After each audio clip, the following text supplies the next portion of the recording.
The name is Mamdani. M-A-M-D-A-N-I. The name is, I'm from Uganda, but I also grew up in New York. In New York, you don't really, you go out, some guys are very hesitant to dance. If they're not grinding, they're just standing. In Kampala, you will just not find that. I'm here in New York, about to illegally vote for Zoran Mamdani 6 times. Yeah, 6. The name is Mamdani. M-A-M-D-A-N-I. What are we doing? In less than 48 hours, we will have a new mayor here in New York City, most likely to be self-proclaimed socialist Zoran Mamdani. Would not be surprised if he becomes a fully fledged communist either. But just to be fair, we will just go with socialism because that is what he claims he is. All weekend, I was thinking to myself, how is this happening? How are so many people falling for this? Haven't we learned anything from the history of the world and places that have tried and attempted socialism and have desperately failed? I just couldn't understand how we could possibly end up here. I was watching the marathon and I was near a polling site and a young white male approached me with the Zoran sign asking me, have you voted yet? Have you voted yet? And it struck me then. It struck me then that all of the people that are supporting socialism in this country are people that are young or super old, white, privileged, liberal arts cowards who have never studied anything useful, okay? They all went on to get a higher education through their mommy and daddy's means, and they studied liberal arts, and they, for whatever reason, think that they're entitled and capable of assessing the entire United States economy and society. And they think that the answer to inequities, but they think the answer to that is socialism because they don't understand a fucking thing about economics. And they also don't understand a single thing about history because they are too young and absorbed in their privileged lives to have ever needed to know anything about it.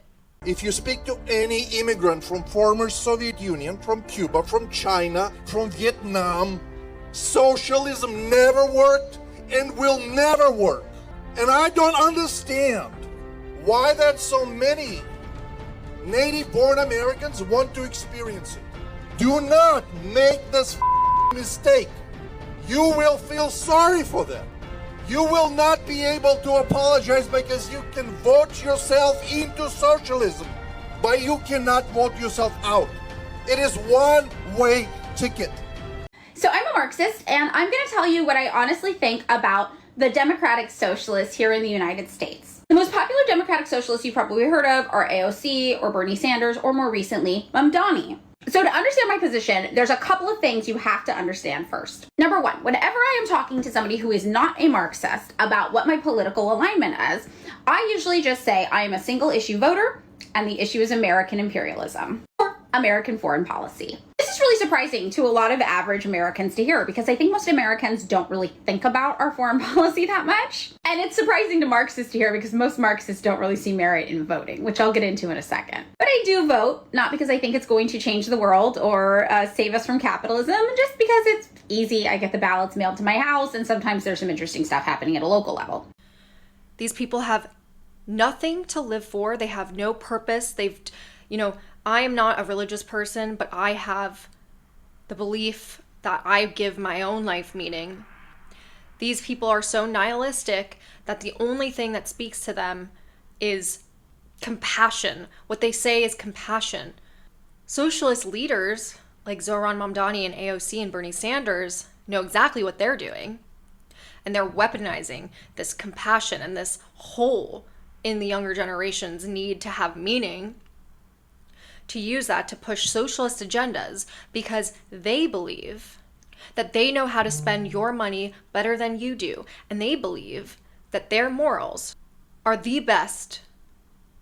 They're using this tactic tapping into compassion and empathy to create a Trojan horse to push their woke ideologies onto the entire country by using everyone's money to do so and guilt tripping people into believing that socialism is the answer to the disparities that we see in our lives. Okay, free buses, cheaper healthcare, free childcare, affordable housing, rent freezes.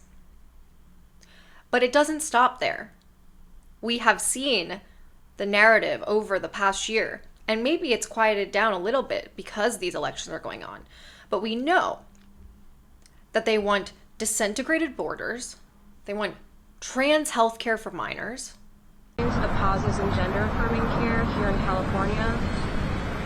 Well, that is something that I'm working for at the national level, and we have, how can I say, are hoping that we can have gender affirming care for our trans kids. They want higher taxes, which they say is just for the billionaires and the oligarchies. But these are the people that are creating wealth for society. AOC and Bernie Sanders and Zohran Mamdani want more and more people to be dependent on the government, because then they'll have them around their finger whenever they want to push any of their woke ideologies. They don't believe that anyone with a different moral compass than them is a good person. They believe their view is the only right view, and therefore they should tax everyone because they know how to use their money. And they'll do what's best for society, because you and I don't know what's best for society. It really doesn't take much to know that this is a very close parallel to what we saw happen in Venezuela. Freedom isn't the only thing in short supply in Venezuela. Hunger, chronic blackouts, and a scarcity of essential medicines plague the country. Today, more than 70% of residents live in poverty. It is a stunning reversal of fortune for a nation that was once one of the wealthiest countries in the world. We are in a government shutdown where the people that rely on the government are suffering. 42 million families relying on SNAP. And the left likes to say that the Conservative Party doesn't care about these people. First of all, vote to pass the clean CR, and this wouldn't be happening. But second of all, if we didn't care about these people, we would let them continue down this path of relying on the government for the rest of their lives so that they're beholden to the stupid politicians that weaponize them. So they can go through the normal processes and procedures of a democracy, but you do not threaten the full faith and credit of the United States of America. Shutting down the government just because you don't like a law that was passed, I have to say no Congress before this one has ever in history been irresponsible enough to threaten an economic shutdown, to suggest America not pay its bills, just to try to blackmail a president into giving them some concession. Relying on the government has never proven successful in the history of humanity. And the people on the left that are constantly pushing and propping people like Zohran Mamdani up on their soapbox are people that have never had to rely on the government, and they don't know how miserable and desperate it is to rely on the government for food and housing and healthcare. You couldn't be in more of a perilous position than to rely on the government for these things. And yet they think that everyone should rely on it. But they are the ones that have never had to. And then they try to villainize the right for, one, trying to open the government, which would be funding SNAP. AOC and Bernie Sanders and Zohran Mamdani think that their values are superior to everyone else's, and they're willing to take all of the money that they possibly can from the very people that they villainize, the very people that create wealth and opportunity for so many Americans. And they really are convinced that this money will never be gone. This money is an unlimited resource. This is the first time that SNAP has never been funded. And we see Bernie Sanders blasting Trump as cruel, AOC warning of people starving to death, Mamdani talking about equity problems. But none of them are pushing to open the government to fund SNAP. Because actually, their constituents aren't these people. Their constituents are white elitists that don't rely on these things, that have the privilege and time to sit around and be stubborn and push this agenda where you don't compromise on anything at the expense of the very people they think that they're compassionate for. What we saw in Venezuela was the same narrative about wanting equity, dignity, and free healthcare and housing for citizens, and it relied entirely on the oil reserves. Similarly, in the United States, we see AOC and Bernie Sanders want to rely entirely on tech oligarchs like Elon Musk and Jeff Bezos. Jeff Bezos and Amazon employ over 1 million people. Zohran Mamdani, AOC, Bernie Sanders have never created that many jobs for Americans ever. But regardless, they want to continuously raise taxes. They would love to put taxes around 70% on these billionaires. And they think that these billionaires, this is an unlimited resource. They'll never leave. They'll never take their tax dollars somewhere else. When in reality, just ever since 2020, we saw over $100 billion in tax money flee California when tech executives and financiers left to live in Florida and Texas. And you think this is not going to happen in New York? What happened in Venezuela when oil prices dropped? What happens in New York City with these crazy proposals and these crazy budgets that Zohran thinks is going to be so easy to achieve when even just 5% of the billionaires and millionaires in New York flee? And once the billionaires and millionaires flee and you need more funding, you got to go to the next rung in the ladder, which is just the middle class. But those are not the people that these socialists are claiming that they want to tax. They're going to have to. And if you look at countries in the Nordic area, which Bernie Sanders used to love comparing America to, they have a really large flat tax across the entire middle class. And they're also a capitalistic society. They're not socialists. These socialists of America are so afraid of authoritarianism when they are supporting ever-increasing tax hikes to take money from citizens and to delegate exactly how that money should be spent without taking into account the majority of opinions. The majority of people that don't think that we should be paying for trans minor healthcare. The majority of people that don't think we should be paying for illegal aliens' healthcare. AOC and Bernie Sanders want to tax Elon Musk. They want to tax Jeff Bezos and Mark Zuckerberg. They want to do all of this all in the back of Silicon Valley. And what happens when we see a stock market crash or companies fleeing these states? Outsourcing more and more to other countries. It's just one crash away from complete collapse.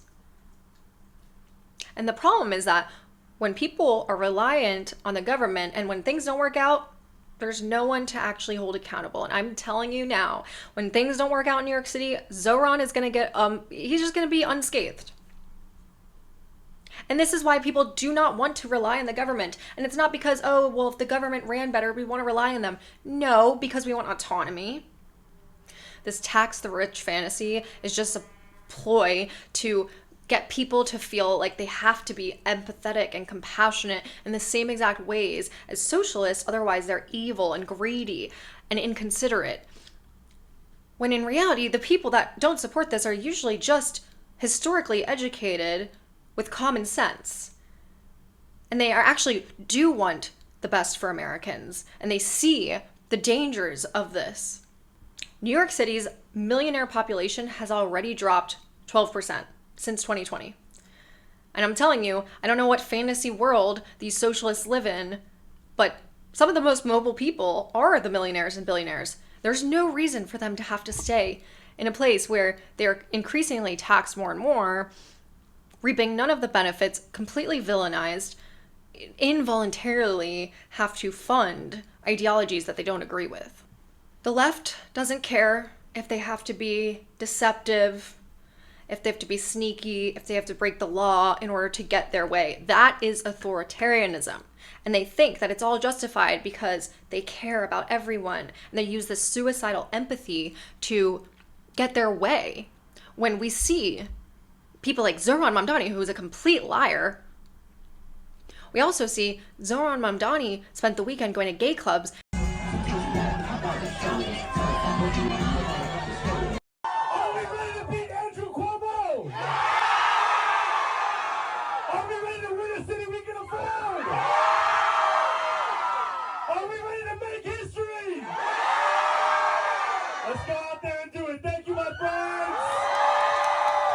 And he also posed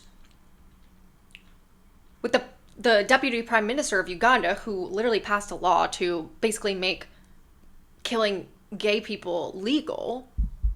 And the whole reason why so many people are getting behind them is just to be anti-Trump as well.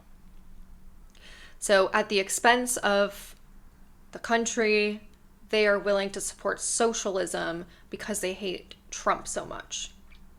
Their hate for one man outweighs their love for their neighbors. I think the only silver lining out of all of this is that after Zoran becomes mayor and fails miserably, I think there will be finally some common sense, maybe a red wave, and potentially this will work in favor of Republicans for the next presidential elections. But in the meantime, this city will be run into the ground, and all of these inspired young elite in New York City will reap exactly what they sow, but then they also won't really suffer because they're not the ones that rely on the government anyways.